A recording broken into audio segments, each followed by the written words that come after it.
একটা বিশাল জাহাজ যার চলার শক্তি পুরোপুরি নির্ভর করে একটিমাত্র প্রপেলারের উপর। আর সেই প্রপেলারটাই যদি ক্ষতিগ্রস্ত হয় তাহলে এই ভিডিওতে দেখানো হয়েছে জাহাজ শিল্পের এক অসাধারণ ও জটিল কাজ, প্রপেলার পরিবর্তন।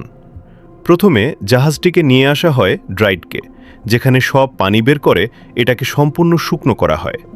এরপর শুরু হয় পরিদর্শন। পুরনো প্রপেলারে দেখা যায় বড় ফাটল, যা যে কোনো সময় বড় দুর্ঘটনার কারণ হতে পারে। এখন আসে সবচেয়ে কঠিন ধাপ। কয়েক টন ওজনের প্রপেলার খুলতে ব্যবহার করা হয় হাইড্রোলিক টুলস আর বিশাল ক্রেন।